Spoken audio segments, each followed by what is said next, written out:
मेरे अबू की काफ़ी ज़मीनें थीं, जिसकी वजह से हमारे घर का इंतज़ाम बहुत अच्छा चल रहा था। ज़मीनों से हमें खूब सारी आमदनी हो जाती थी और हम खुश व खुर्रम ज़िंदगी गुजार रहे थे। अचानक हमारी ज़िंदगियों में हलचल मच गई। अबू की कार का एक्सीडेंट हो गया और वो जाँ बहक हो गए। इस वक्त मैं सबसे बड़ी थी। मेरी उम्र 13 साल थी और 9वीं जमात में पढ़ती थी।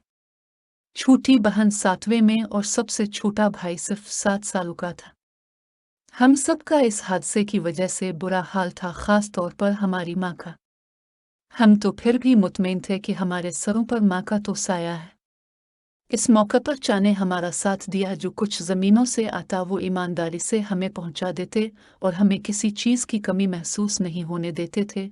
उम्मी खामोश तब और साबिर खातून थी। ससुराल वाले खुश थे कि बच्चों की खातिर जवानी में बीवगी को कबूल किया और मरहूम शौहर का घर नहीं छोड़ा। अम्मी का एक वकार था, साख थी। जब ससुराल के किसी घर जाती, उर्त तो उर्त, तज़ीम की खातिर मर्द भी उठकर मिलते थे। मालूम नहीं फिर उम्मी को क्या हुआ कि वो हमसे कुछ खिंची खिंची रहने लगी। इन दिनों में 10वीं में पढ़ती थी कि हम पर ये इंकिशाफ हुआ। हमारी उम्मी ने फिरोज नामी एक शख्स से शादी कर ली है। शुरू में तो हम में से कोई भी इस बात पर यकीन करने को तैयार नहीं था, लेकिन यह हकीकत थी। मालूम नहीं इस आदमी ने कैसे उम्मी को अपने जाल में फंसा लिया था। बकौल उम्मी उन्होंने हमारी बेहतरी के लिए इस शख्स से शादी की थी। सब लोगों ने उम्मी को बहुत लान तान की। अबू के तमाम रिश्तेदारों ने हमारा बाइकआउट कर दिया। ननियाल वालों ने भी आना जाना छोड़ दिया। गरज के अब हम सरासर इसी शख्स के रहम व करम पर थे, जिसको अबू कहने से हमें नफरत आती थी। मैं बड़ी थी, मुझे उम्मी की गलती का सबसे ज्यादा दुख था। लिहाजा मैं अपने सौतेले बाप से सीधे मुंह बात न करती थी।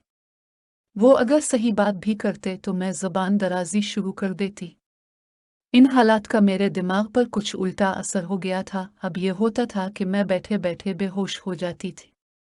फूफी को जब मेरी हालत का पता चलो मजबूर हो कि मुझे देखने आई। जब मुझे डॉक्टरों को खाया वो कहते इसको कुछ नहीं है, ठीक ठाक है। हकीम कहते मिर्गी है।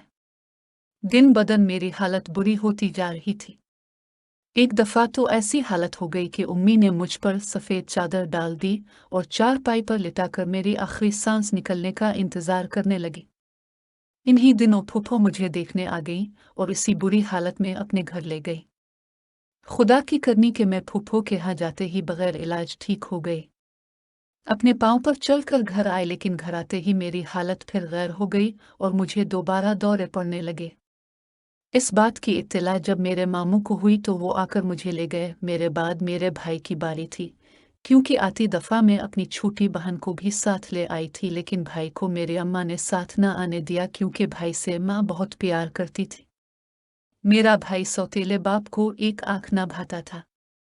इसके साथ सौतेले बाप ने कुछ ऐसा सलूक किया कि इस मासूम ने खुद पर मिट्टी का तेल छिड़क कर आग लगा ली और तड़प तड़प कर मर गया। अब माँ को एहसास हुआ कि इसने दूसरी शादी करके कितनी बड़ी गलती की है।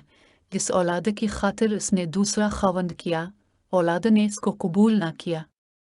फिर ना वो औलाद ही साथ रही जिसकी बेहतरी के लिए मेरी माँ ने यह तौब गिले में डाला था, और ना उसे नए खावंद का प्यार ही मिला। फिरोज का ये इसरार था कि ज़मीन और मकान मेरे नाम लिख दो। मकान के अलावा आधी से ज्यादा ज़मीन वालिद साहिब माँ के नाम कर गए थे।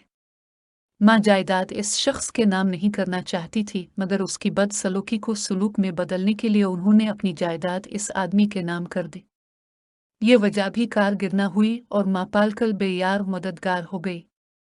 वो चाहती थी कि ये आदमी चाहे सारी जायदाद ले ले लेकिन तलाक दे दे, मगर इस शख्स ने यह भी मंजूर न किया। छोटी बहन की शादी मैंने खाला की मिन्नत समाजत करके उनके बेटे के साथ करा दी और खुद एफ.ए. करके एक स्कूल में मुलाजमत कर ली। उन्हीं दिनों खाला फौत हो गई तो इसके बाद मुझे कोई भी रिश्तेदार अपने यहाँ रखने पर तैयार न हुआ। यहाँ तक कि बहन भी अपने घर रखने पर राजी न थी। ननियाल में कोई अपनाने को तैयार न था। कहते थे कि इकलेली है वही काफ़ी है। मैं मजबूर होकर अपनी हेड मिस्ट्रेस के तवस्सुत से एक गर्ल्स कॉलेज के हॉस्टल में रहने लगी। बाज़ लोग किस कदर खुश नसीब होते हैं कि बन मांगे सब कुछ पा लेते हैं और बज़ों को सिवाय महरूमियों के कुछ हाथ नहीं आता, हालांकि जीवन भर वो दुखों की खारदार राहों पर चलते रहते हैं, सदा मंजिल के मुतलाशी रहते हैं। इस तलाश में उनके पाँव की रूह तक जख्मी हो जाती है। मैं भी उन्हीं लोगों में थी कि जिनकी कोई मंजिल नहीं होती। दुनिया में मेरी किसी को परवाह न थी। एक फूफी थी जो सारे खानदान से छप कर मुझे कभी कभी हॉस्टल में मिलने आ जाती थी। एक दिन फूफो आए तो उनका चेहरा बड़ा ही पर उम्मीद था। आते ही बोले, बेटा आज तुम 2 दिन के लिए मेरे घर चलो क्योंकि मेरी एक सहेली है, साइम की वालिदा तुम्हारे रिश्ते के लिए आने वाली हैं। फूफो आपको तो पता है कि मैंने सारी उम्र शादी न करने का फैसला किया है। मुझे नफरत है मर्दों से, शदीद नफरत। देखा नहीं माँ ने हमारे लिए क्या साइबान ढूंढा। जिंदगी बहुत लंबी है बेटा, कैसे तन्हा गुजारोगी। मर्द तो मुहाफिज होता है, औरत का एक साइबान होता है। अगर ये साइबान सर पर ना हो तो औरत जमाने की तेज धूप में झुलस कर रह जाती है, जैसा साइबान माँ ने ढूंढा। ऐसा साइबान हमको कबूल नहीं। मैं भी वैसे गुजार दूंगी फूफो जैसी अब गुजार रही हो, और मुझे किसी मुहाफिज की जरूरत नहीं है। अम्मी ने भी तो की थी शादी, अब नया मुहाफिज कहाँ है। वो साइबान जिसने हमारे सर से तुम्हारे बाप के घर की छत भी छीन ली है। मैं शिद्दत जज्बात से रुपड़ी थी, और आपका भी बनाया गया था एक मुहाफिज। मैंने फूफो जान को याद दिलाया, फिर पूछा कहाँ है वो मुहाफिज, वो साइबान। मुझे वो दिन अच्छी तरह याद है फूफो, जब प्योपे ने महज इतनी सी बात पर आपको तलाक दे दी थी कि वो आपको मजीद रकम घरेलू अखराजात के लिए नहीं दे सकते थे। ऐसे मुहाफिजों का क्या फ़ायदा जिनको अपनी मासूम बच्चियों और बावफा बीवियों से कोई सरोकार नहीं होता, जिनको अपनी अयाशियाँ और पैसा औलादत से ज़्यादा अजीज़ होता है। फूफो को भी फूफा ने 10 साला रफ़ाकत और मोहब्बत का सिला तलाक की सूरत में दे दिया था, और अपनी कमसुन जवां साल सेक्रेटरी से बया करने की खातिर बहाने से तलाक दे दी थी। उन्होंने तलाक देते वक्त ये भी न सोचा कि मेरी 2 मासूम बच्चियों का कौन मुहाफिज होगा, कौन उनके सर पर दस्त शफ़क़त रखेगा, कौन उनकी परवरिश करेगा। उन्होंने इन सब को अपनी ज़िंदगी से इस तरह निकाल फेंका था जैसे उनसे इनका कोई ताल्लुक नहीं था। इसके बाद मेरी फूफो और उनकी बच्चियां भी चाके घर पना लेने पर मजबूर हो गईं, और आज तक यही उनकी जिम्मेदारी उठाए हुए थे। जिन दिनों फूफो मुझे अपने साथ ले गई, मेरी फूफी ज़ाद बहन अकीला बहुत दिखी लगती थी। मुझसे कहने लगी, आरिफ अगर कभी मुझे अब्बा जान जिंदगी के किसी मोड़ पर मिल जाएं तो मैं उनसे ये ज़रूर पूछूंगी कि नाराज़ी और इख्तिलाफ अगर था तो उम्मी से था, लेकिन हमारा क्या कसूर था, क्या बिगाड़ा था हमने आपका, जिसकी आपने ये सज़ा दी कि मेरे सर से साइबान ही छीन लिया। दरअसल वो मुझे ये समझा रही थी कि तुम तो सौतेले बाप की सितम ज़रीफ़ी पर रो रही हो, हमें देखो हम सगे बाप की संदली का निशाना बन गए हैं। तभी मुझे और भी ज़्यादा मर्द हजरात से नफ़रत महसूस हुई। तब मैंने फ़ैसला किया कि फूफी जान में हर गज़ शादी नहीं करोगी, सब मर्द एक जैसे नहीं होते। बेटी साइम बहुत अच्छा लड़का है, तुम मान जाओ। मेरी बच्चियां अपने मामू के साए में हैं, उनके रिश्ते कहीं ना कहीं हो ही जाएंगे, लेकिन तुम तन्हार बहती हो और तुम्हार अशक्ता होना बेहद मुश्किल है। वो देर तक मुझे समझाती रही कि तुमने मर्द का सिर्फ एक रुख देखा है। मान जाओ मेरी बच्ची। फूफो ने मिन्नत समाजत की तो उनकी खुशी की खातिर में मजबूर होकर उनके साथ जाके घर आ गई। अगले दिन साइम की उम्मी आए, मुझे देखा और पसंद कर लिया। फिर शादी की तैयारियां जोर विश्वर से होने लगी। वो अपने वालिदैन का इकलौता बेटा था। वो दिन भी आ गया जब चा और फूफो के समझाने पर मैं दुल्हन बनी और रुखसत होकर साइम के घर आ गई। आज उम्मी बेतहाशा याद आ रही थी और आंसू भल भल करके मेरी आंखों से गिर रहे थे। काश इस वक्त वो मुझे दुल्हन बना हुआ डाल के अपने हाथों से रुखसत करते, लेकिन मैं तो थी ही बदनसीब के ऐसे अहम मौका पर ना बाप का हाथ सर पर था ना माँ की दुआएं ले सकी थी। शादी के बाद चंद हफ्ते तो सैरो तफरी में गुजर गए। पहली बार खुशी और सुकून की एक झलक देखी थी। साइम वाकई बहुत अच्छा शौहर साबित हुआ था। सास नंदें सर सभी हसन सलूक से पेश आ रहे थे। इतनी खुशी मिल जाने के बावजूद माजी की उदासी अब भी किसी किसी वक्त मुझ पर अचानक ही यलगार कर देती थी। तब मैं दुखी हो जाती और इन लम्हात को भुलाने के लिए ऐसे गाने सुनती, और यही एक बात मेरे शौहर को नागवार गुजरती थी। वो कहते थे कि आरिफा, आखिर तुम ये गमगी गाने क्यों सुनती हो? जब खुशियों से भरी जिंदगी मिल गई है और मैं भी तुम्हारा हूं, तो फिर जिंदगी से भरपूर खुशियों भरे गीत सुनो। जब भी वो मुझसे ये शको करते, मैं यही जवाब देती कि मुझे ये अलमिया गाने अच्छे लगते हैं, इनसे मेरे दिल को सुकून मिलता है। तो वो चुप हो जाते थे। इस मनहूस दिन भी साइम दफ्तर से वापस आए तो बहुत उलझे हुए थे। ऑफिस में काम बहुत था और तबीयत भी कुछ ठीक नहीं थी। मैं काम वगैरह से फारिग होने के बाद अपनी पसंद के गीत सुन रही थी। जब वो आए, मैं आंखें मूंदे लेटी थी और ऐसी गुम थी कि मुझे उनके आने का जरा भी एहसास न हुआ। गाने के बोल मेरे कानों में रस घोल रहे थे। क्या बकवास है ये! साइम ने झुंझला कर कैसेट निकाल दिया। 1000 बार कहा है कि मत सुना कर वासी गाने, मगर तुम्हें कब मेरी बातों की परवाह है? न जाने कौन साथ के है तुम्हें, कौन जुदा हो गया है तुमसे, जिसकी यादों में इस कदर दर्द भरे गाने सुनती रहती हो। मैं उनके अनजाने खदशों पर हैरान थी। ये क्या कह रहे हैं? क्या सोचती हैं जब मैं अपनी पसंद के गाने सुनती हूँ? हालांकि मेरा माज तो बेदाग आईने की मानंद शफाफ था, और उस पर कभी किसी मर्द का नाम तो क्या शबीहत ना पड़ी थी, और वो थे कि आज आपे से बाहर होकर चला रहे थे। आज इस मर्द का बातिन भी जाहिर हो गया था, जिसको मैं अपना प्यार, अदुस्त जीवन साथी और अच्छा इंसान समझती थी। साइम कह रहा था कि आरिफा, तुम्हें खुद को मेरी ख्वाहिश के मुताबिक बदलना होगा। अगर ऐसा नहीं कर सकती तो चली जाओ मेरे घर से। मैं कतई ये बर्दाश्त नहीं कर सकता कि तुम मेरे अलावा किसी के बारे में सोचो।